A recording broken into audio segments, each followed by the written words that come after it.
नमस्कार बच्चों, बीए द्वितीय वर्ष की क्लास में सभी का स्वागत है। आपके पाठ्यक्रम में जो वैदिक साहित्य विद्यमान है, वैदिक साहित्य ऋग्वेद जो है आपके पाठ्यक्रम में उसके सूक्त विद्यमान हैं। हम ऋक् सूक्त कुसुमांजलि जो है या फिर ऋक् सूक्तावली उसके लिए आपके बुक निर्धारित है। हम उसका अध्ययन प्रारंभ करेंगे। सबसे पहले हम वैदिक साहित्य की एक सामान्य परिचय हम अगर लेते हैं तो वेद शब्द जो है विद अर्थात जानना धातु से बना हुआ है। इसीलिए वेद का अर्थ अगर हम देखें तो जानना मतलब ज्ञान, तो वेद का अर्थ ज्ञान से है। और अगर वेदों की संख्या की बात की जाए तो 4 वेद विद्यमान हैं। एक ऋग्वेद, दूसरा सामवेद, यजुर्वेद और अथर्ववेद। और इन वेदों में सबसे प्राचीन वेद जो है वो ऋग्वेद है। और ऋग्वेद जो है वो सबसे अधिक सम्मानित वेद भी है प्राचीन होने के साथ साथ। ऋग्वेद के अर्थ की अगर आप बात करते हैं तो इसे जो है वो ऋचाओं वाला वेद कहा गया है। अर्थात यह जो वेद है वो इसमें विभिन्न प्रकार की जो है ऋचाएँ विद्यमान है। इसीलिए इस वेद को ऋचाओं वाला वेद भी जो है कहा गया है।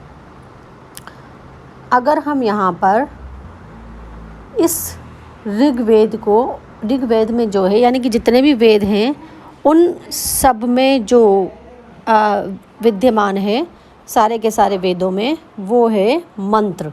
अर्थात कहने का तात्पर्य ये है कि ऋग्वेद में जो है वो जो श्लोक सारे वेदों में जो श्लोक बताए गए हैं उन्हें श्लोक ना कहकर जो है मंत्र कहा गया है। मंत्र का अर्थ है किसी देवता की स्तुति या प्रशंसा के लिए प्रयोग में लिए जाने वाले पद्यमय वाक्य। अगर आप ऋग्वेद के विभाजन की बात करते हैं तो इसका विभाजन 2 प्रकार से किया गया है। प्रथम है मंडल, उसके पश्चात उसमें अनुवाक हैं, फिर सूक्त हैं और फिर मंत्र हैं। और संपूर्ण जो ऋग्वेद है वो 10 मंडलों में विभाजित किया गया है। और प्रत्येक मंडल में अनुवाक हैं, अनुवाक में सूक्त हैं और सूक्त के अंतर्गत जो है मंत्र विद्यमान हैं। ऋग्वेद में कुल सूक्तों की संख्या 1028 बताई गई है। प्रथम एवं दशम मंडल में अगर आप बात करते हैं तो सर्वाधिक सूक्त विद्यमान हैं। यानी कि ऋग्वेद का जो पहला मंडल है और जो 10वां मंडल है उसके अंतर्गत सर्वाधिक सूक्त जो हैं वो विद्यमान हैं। और दूसरा विभाजन जो है वो अष्टक, अध्याय, वर्ग एवं मंत्र इस रूप में किया गया है। पर प्रथम विभाजन जो मंडल, अनुवाक आदि के रूप में किया गया है वही सभी विद्वानों द्वारा सर्वाधिक मान्य है। और ऋग्वेद के वैदिक साहित्य के अंतर्गत जो ऋग्वेद के सूक्त हैं उनका अध्ययन के लिए निर्धारित किए गए हैं। उनका अनुवाद एवं व्याख्या करने हेतु सूक्त के ऋषि, देवता एवं छंद का हमें ज्ञान होना जरूरी है। अगर सबसे पहले हम ऋषि की बात करें तो यास्क के अनुसार उन्होंने निरुक्त में लिखा है कि औपमन्य के मत से ऋषि शब्द दृष्ट धातु से उत्पन्न हुआ है और उसका अर्थ है स्त्रोतों को देखने वाला। अर्थात ऋषि दृष्णात स्तोमान ददर्श इति औपमन्यव। देखो बच्चों, ऐसा माना गया है कि ऋग्वेद के जो भी इसके अंतर्गत वेदों के अंतर्गत वेदों को जो है वो मानवकृत नहीं माना है, बल्कि ऐसा माना है कि ये एक प्रकार से परमेश्वर कृत हैं। किंतु समाधि की अवस्था में कुछ ऋषियों ने इन मंत्रों को देखा और उनको लिपिबद्ध किया। तो जो हर सूक्त का जो ऋषि है वो मंत्र दृष्टा ऋषि है, अर्थात मंत्रों को देखने वाला ऋषि है। और अगर ऋषियों की हम बात करते हैं तो उनका तपस्वी होना, तपशील होना और निष्ठावान होना, वो ऐसे ही मानव थे जो कि अत्यंत निष्ठावान थे और तपशील थे। और समाधि की अवस्था में ही उन्होंने अपने परिवेश का अतिक्रमण करके मंत्रों के दर्शन किए। इसीलिए कहा जाता है ऋषयः मंत्र दृष्टार। और ऋग्वेद का जो जितने भी मंत्र हैं, प्रत्येक मंत्र का कोई न कोई दृष्टा ऋषि अवश्य है। और इनकी संख्या की अगर आप बात करें तो इनकी जो संख्या है वो लगभग 300 के आसपास मानी गई है ऋषियों की संख्या। और हमारे जो पाठ्यक्रम में सूक्त हैं, अलग अलग सूक्त के अलग अलग अलग अलग ऋषि बताए गए हैं। अगर हम दूसरी बात देवता की करते हैं तो वैदिक साहित्य में इनको लक्ष्य करके सूक्तों की सृष्टि हुई है, उन्हें ही देवता कहा गया है। अर्थात कात्यायन के अनुसार जो देवता की जो परिभाषा है करते हुए उन्होंने लिखा है, यस्य वाक्यम स ऋषि या तेनोच्यते सा देवता। अर्थात जिसको निर्धारित करके या जिसको लक्ष्य करके ऋषि ने कुछ कहा है वो ही देवता हैं। और देवता के बारे में कहा गया है, देवो दानात द्योतनाद दीपनाद वा। अर्थात देवता जो हैं संपूर्ण पदार्थों को, संसार के संपूर्ण भौतिक अभौतिक खुशियों को, पदार्थों को देने वाले हैं, समस्त लोकों में भ्रमण करने वाले हैं और जो देदीप्यमान रहते हैं, अपने स्वयं के उससे वो प्रकाशित रहते हैं, देदीप्यमान रहते हैं। अगर यहाँ पर आप देवताओं के प्रकार की बात करते हैं तो वे 3 प्रकार के माने गए हैं। पहला है पृथ्वी स्थानीय, दूसरे अंतरिक्ष स्थानीय और तीसरे द्यु स्थानीय। अर्थात जो पृथ्वी पर रहते हैं, जैसे कि इसके प्रमुख देवता हैं अग्नि। और अंतरिक्ष में रहने वाले जो प्रमुख देवता हैं उसमें हैं इंद्र और वायु। और अगर आप द्यु स्थानीय देवताओं की बात करें तो उनमें सर्व प्रमुख सूर्य माने गए हैं। तो इस प्रकार से 3 प्रकार के देवता। और तीसरी चीज़ जो है, अगर आप छंद को देखें तो कहा गया है छंदः पादो तु वेदस्य। अर्थात छंद जो हैं वो वेद के चरण के समान हैं। वेद पुरुष जो है इन्हीं छंद रूपी चरणों के सहारे खड़ा होता है। इसका भाव यह है कि संपूर्ण वैदिक साहित्य में छंदों का ही प्राधान्य है। और यही कारण है कि छंद अर्थात छंदस जो है वो वेद का पर्याय बन गया। और जहाँ तक हम छंद की व्युत्पत्ति की बात करें तो ये 2 प्रकार से बताई गई है। पाणिनि के अनुसार छदी आह्लादने, अर्थात जो आह्लादित करें, प्रसन्न करें, वो छंद हैं। और यास्क के मतानुसार अगर बात की जाए तो छांदसी छादनात्, अर्थात जो वैदिक विषय को आच्छादित कर लें वो ही छंद कहलाते हैं।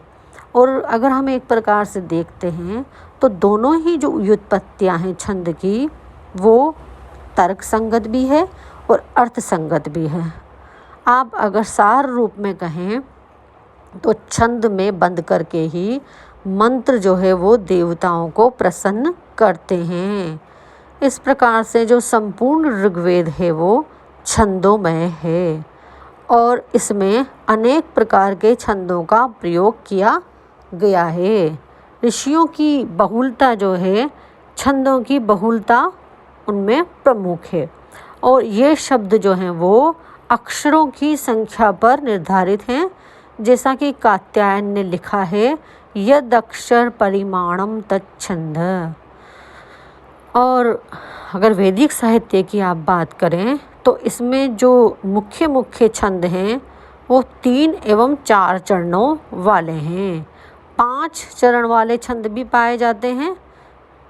इस प्रकार से ऋग्वेद में प्रयुक्त छंद हैं गायत्री, उष्णिक, बृहति, अनुष्टुप, और सर्वाधिक प्रयुक्त जो छंद है वो है त्रिष्टुप। ऋग्वेद का लगभग 2/5 भाग जो है वो त्रिष्टुप छंद में ही लिखा गया है। और विद्वानों ने वैदिक जो छंद हैं उनके उद्भव का श्रेय भी देवताओं को ही दिया है। इस प्रकार से वेदों के ये 3 मुख्य भाग बताए गए हैं। आगे अगर हम बात करते हैं तो आपके जो ऋग्वेद में देवता हैं, अलग अलग देवता ऋग्वेद में विद्यमान हैं। सबसे पहले अगर हम बात करें तो सबसे पहले अधिक जिनका वर्णन किया गया है वो है अग्निदेव। अग्निदेव जो है सबसे प्रमुख पार्थिव देव हैं और ऋग्वेद के जो देवता हैं उनमें इनका अग्निदेव का प्रमुख स्थान है, क्योंकि ये यज्ञ के आधार स्वरूप हैं। ऋग्वेद के लगभग 200 सूक्तों में इनकी प्राख्याति है और अग्नि को जो है वो देवताओं का मुख कहा गया है। अग्नि वै देवानाम मुख। इस मुख क्यों कहा गया है? क्योंकि उस समय में, तत्कालीन समय में यज्ञ जो है देवताओं का पूजा अर्चना करने का यज्ञ प्रमुख माध्यम होता था और यज्ञ में जो भी आहुतियाँ डाली जाती थी वो अग्निदेव के माध्यम से ही देवताओं तक पहुँचती थी।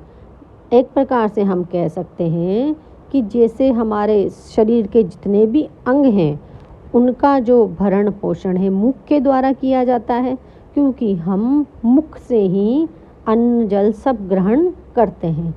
उसी प्रकार मनुष्य को सारे देवताओं की अनुकंपा जो है वो अग्नि के द्वारा ही प्राप्त होती थी। इसीलिए जो अग्नि हैं उनको गृहस्थों के देवता माना गया है और अतिथियों में भी सबसे प्रथम अतिथि हैं।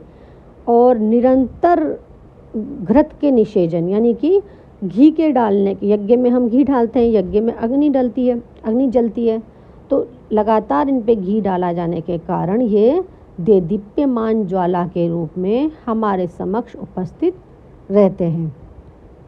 और इनका जो निवास है 3 लोकों में 3 रूपों में जो है दृष्टिगत होता है। पृथ्वी पर जो है अग्नि रूप में, आकाश में विद्युत रूप में और स्वर्ग में सूर्य के रूप में ये विद्यमान रहते हैं। जहाँ तक हम अग्नि के स्वरूप और आकृति की बात करें तो ये एक ज्वालामय मस्तक वाले और समस्त दिशाओं की ओर उन्मुख रहने वाले हैं और अलग अलग पशुओं के साथ भी इनको समीकृत किया गया है। कहीं इन्हें वृषभ कहा गया है, कहीं बछड़ा बतलाया गया है, इन्हें अश्व एवं पक्षी के समान भी बतलाया गया है। और इनकी ज्वालाओं को भी जिह्वा, दांत, पीठ अलग अलग रूप में बताया गया है। अग्निदेव जो हैं वो देवताओं के संदेशवाहक हैं, अर्थात मनुष्यों द्वारा जो भी प्रार्थना की जाती है वो अग्निदेव तक पहुंचती है। और अग्नि को जो हमारे पाठ्यक्रम में जो निर्धारित अग्नि सूक्त है उसमें अग्निदेव को अनेक विशेषण जैसे कवि, गृहपति, युवा, जुहास्य, मेघावी, सत्य, धर्मा, दिव्य, शक्तिमान, हिंसक, शत्रुओं एवं रोगों का विनाशक करने वाले बहुत कुछ कहा गया है। और अग्नि देवता से ये भी प्रार्थना की गई है कि वे यजमान की रक्षक बने और यजमान की रक्षा करें, यो यजमान को सुखी रखें, सुख प्रदान करें। और जो है अंत में अग्निदेव की स्तुति करते हुए समस्त जितने भी जो विद्यमान हैं उपासक उनके लिए प्रार्थना की गई है कि वो सभी उपासकों को धन धान्य प्रदान करें, वीर संतान प्रदान करें और अन्न आदि प्रदान करें। अग्नि जो है वो उपासकों का हमेशा ही कल्याण करता है और यह समस्त पृथ्वी को जानने वाला है। इसीलिए अग्नि के लिए एक नाम जात वेदा नाम भी प्रख्यात है। विशेष रूप से वह संतान, गृहस्थ, मंगल तथा सौख्य समृद्धि को देने वाला है। अग्नि की उपासना भारोपीय काल में भी मान्य और प्रतिष्ठित थी, क्योंकि भारतीय और पारसिक सभी ग्रीक इटलीवासी सभी में अग्नि पूजन प्रचलित था। वास्तव में अग्नि जीवन दाता है और जीवन दाता होने के साथ साथ ही अग्नि जो है वो श्रेष्ठ है और अग्नि देव ही सभी यजमानों की जो अलग अलग देवताओं के साथ उनकी जो स्तुतियाँ होती है उनको भी अग्निदेव ही उन तक पहुंचाते हैं यज्ञ के माध्यम से। और लगातार घी दिए जाने के कारण अग्निदेव जो हैं वो देदीप्यमान अर्थात प्रकाशित भी रहते हैं। अगर आपके पाठ्यक्रम की हम बात करते हैं तो आपके अग्नि सूक्त जो है ऋग्वेद के प्रथम मंडल का 12वां सूक्त है।